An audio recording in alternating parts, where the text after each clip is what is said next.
Hi people, good day and welcome back to our YouTube channel, Marjan's Garden. So ayan guys, umaga ngayon at ayan, I'm having my coffee and yan, bread. Tapos, ano guys, kahapon pala, ayan, kahapon, nag-rearrange ako dito and then, yung mga white pot natin na ganito, ginawan ko sila ng macrame. So, naisip ko kasi na ilagay ko na lang sila dyan guys.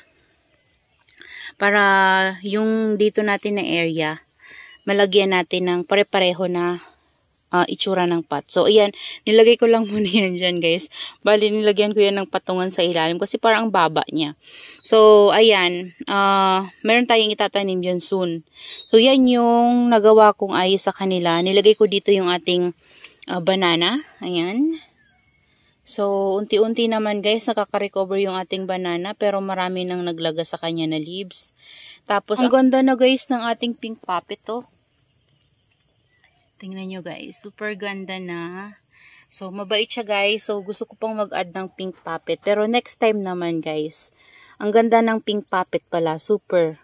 Ayan, so dito naman, yung ginawa kong Mendoza guys na parang sa Christmas tree. So, inayos ko na lang yan. Dati ko po yan nagawa. And, yung mga dati nating nakatanim dyan ay, ano na guys, sobrang tatanda na. Sobrang leggy na. So, pinalitan natin sila. So, ayan na siya. Yan. Nalaglag nga yan guys. Kaya, medyo, yung mga mukha ng kanyang guys. Oh, yan oh. Nalaglag siya.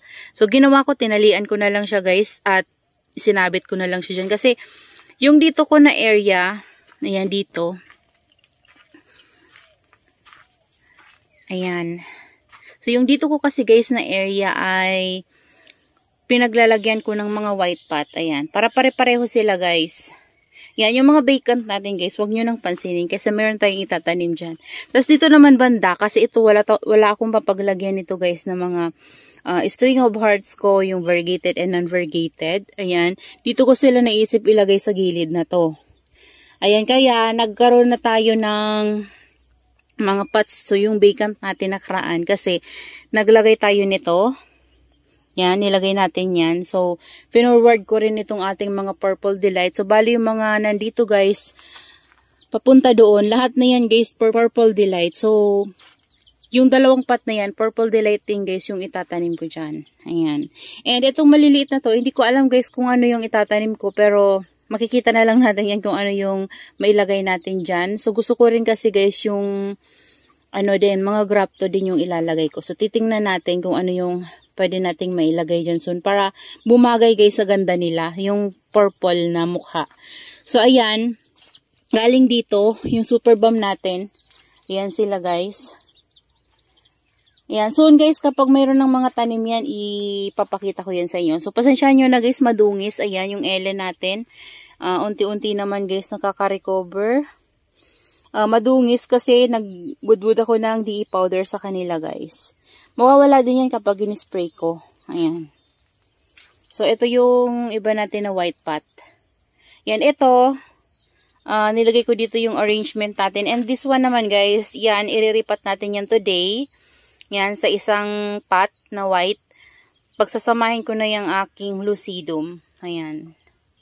Pagsasamahin ko na yan guys sa white pot. And hanapan ko sila ng pwede nating mapaglagyan na magandang pwesto para sa kanila. So, ayan sila guys. Yan, sobrang ganda. Kapag lahat na yan guys may laman na, papakita ko yan sa inyo. Nakakatuwa guys kasi yung mga natin, super bomb and purple delight na naitanim natin guys nakaraan pa. Sobrang ganda na guys ng color nila. As in, nagpo-purple na talaga sila. Tingnan nyo naman guys, oh. Oh, ayan. Sis Jamaica, shout out. Yan. So, kaming dalawa yung mahilig sa mga purple na succulents. Yan, nahawa ako ni Sis Jamaica kaya naparami yung purple ko na succulents guys. So, pwede nyo guys i-visit yung kanyang YouTube channel, Succulent Bliss. Ayan, marami siya guys, mga succulent din na mga ganito. Ang gaganda din guys ng mga succulent niya, as in. Papakita niya yan sa inyo soon guys. Ayan, so yan guys, mag-start na tayo guys mag-repot. So, ayan guys, na-ready na natin yung ating pagre-repatan. So, ito yung ating iriripat, yung ating sedum lucidum. So, pag-iisahin ko na lang sila guys sa pot para mas maging lush sila guys. Tapos, makalis din tayo ng space na paglalagyan sa kanila. Ayan. Tapos, ito guys, mayroon pa tayo ditong isa. Kasi, ito, this one. Ayan. So, lumalaki na siya. Ayan. Nandito siya guys sa Calagayo. Diyan sa area na yan, oh. Diyan. So, nakita ko, wow, ang ganda na niya. So, gusto ko siyang iripat dito sa white pot din, guys. Ayan. Ang ganda na niya, guys. Oh, si Obiforum. Ayan. So, unahin natin, guys, iriripat ay yung ating sedum lucidum. Ayan. So, ang unahin natin, guys, iripat ay itong ating sedum lucidum. Sobrang bango nito, guys, kapag nagdidilig kayo, na nababasa siya, guys. Sobrang bango talaga guys, as in. Kaya gustong gusto ko si sedum lucidum guys kasi ang bango niya. Ayan, so mag-start na tayo. Itong maliit ko guys na sedum lucidum, nabili ko ata to kay Ma'am Lilina sa Raw before guys. Parang 50 pesos ata to. Ayan o. Yung mga baby siya. Ito mga bago na yan natubo sa akin guys oh. And yung leaves siya guys, hindi ko pa na-try kung nabubuhay siya. Kasi mayroon ako mga nalagas na leaves before. Pero wala, hindi ko siya na kitang nabuhay dito. So, ano ko lang to guys. Bawasan ko lang yung ating soil mix. Ayan. Madungis na kasi nag-spray ako kagabi guys. And nabasa yung pot natin. So, ganyan lang guys oh. Ayan. Kutsarain na natin para maiangat natin ang buo.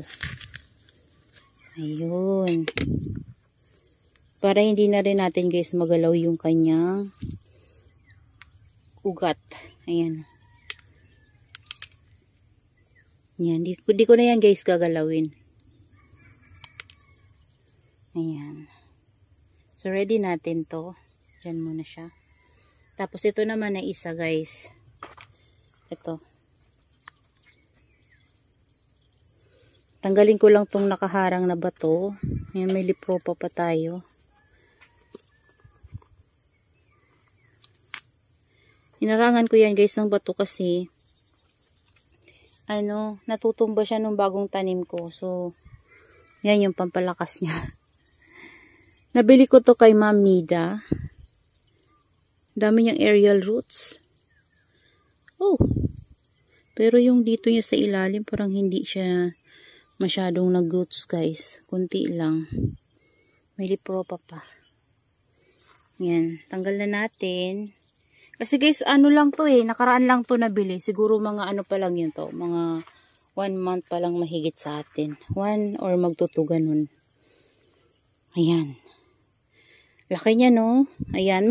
Medyo naging leggy nga lang, guys. O, kasi doon sa dulo na paglalagyan ko sa kanya, medyo natatakpan siya doon ng poste ng ating greenhouse. Kaya, kapag tanghali, hindi siya masyadong mainitan. Medyo shaded siya doon. So, yung potting mix na gamit natin, guys, ay rice hull. Fresh na rice hull. And then, may kasama na yan kasi guys na sunog na rice hull and then naglagay ako ng garden soil. So yun lang guys yung gamit ko. Naglagay din ako ng DE powder sa kanya. Hinaluan ko. Yan, yun lang naman guys. Wala nang special sa pating mix ko na inad ko dyan. Yun lang. Ayan. So ganyan lang guys oh. Tabihin lang natin saka tayo lagay ng soil mix. Yan. Mamaya lilinisan na lang natin guys. Kasi medyo basa talaga yung pot niya. Pag spray ko kagabi na sprayhan ko sila na basa. Okay lang naman yan.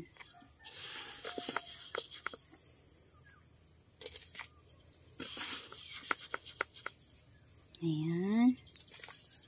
Dito na ako guys nagre-repot. Para hindi na masayang yung potting mix ko. Kasi wala na akong potting mix. Para kapag natapon, dyan din siya mapunta sa big pot natin. Meron tayong itatanim dyan soon sa big pot natin na yan ng mga blanco.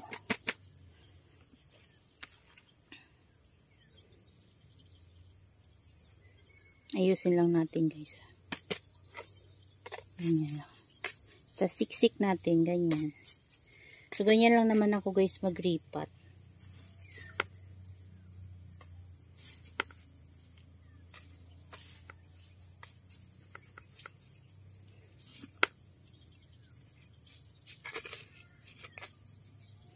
So, ayan na guys. Yung ating sedum lucido. Madumi lang guys. Mawawala din yan guys yung dumi niya. Linisan natin mamaya. Yan. So, next tayo. Dito tayo guys sa isang pot. Sa ating oviforum. Nag-try lang ako guys na lagyan sila ng garden soil. Yan.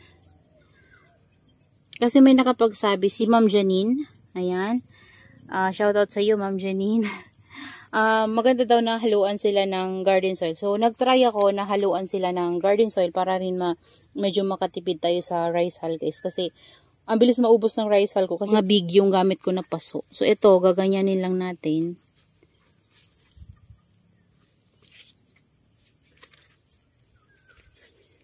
Baka maano guys. Unti-unti lang. Dahan-dahan lang guys para hindi na siya matapon.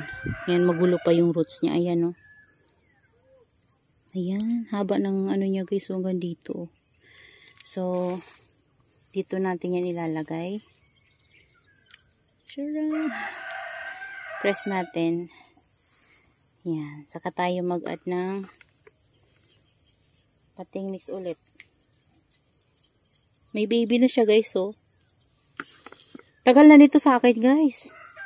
Sobrang tagal na as in. And nung una nito sa akin, grabe to, maglagas. At ano to guys, dati, makapal to dati kasi parang nabili ko to 150 ata yun guys, bili ko nito dati.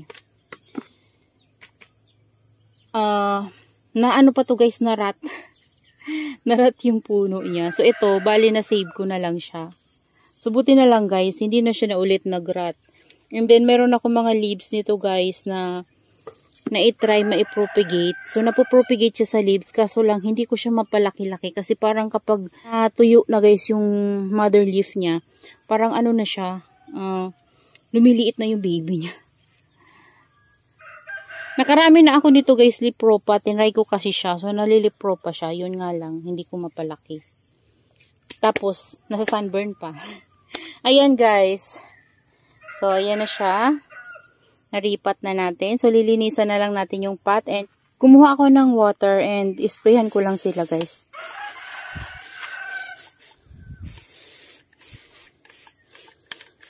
Ayan. Para malinisan yung pot nila. And, huwag kayo guys mag-worry kung binasa ako sila kasi okay lang naman yan sa akin. Sa akin guys pero kung kayo nahirapan kayo sa ganitong mag-alaga ng succulent, so huwag nyo gagayain yung ginagawa ko guys. Kasi ako, ganito talaga yung ginagawa ko para malinis ko sila. Ayan. At hindi naman natin guys ginalaw yung roots ng ating succulents, kaya hindi naman yan siya magro-rot. Ayan, bibigyan ko kayo guys ng update kapag ilang araw na sila para makita nyo kung okay lang ba sila or may naging problema sa kanila dahil binasa natin sila. Pero ginagawa ko talaga to guys sa aking mga succulents. Palagi kapag nag-ano ako guys, kahit na bagong bagong tanim lang talaga sila, kahit bagong unboxing. So, minsan kasi, sobrang dungis. Pero, ginaganon ko sila. Pero, okay naman guys.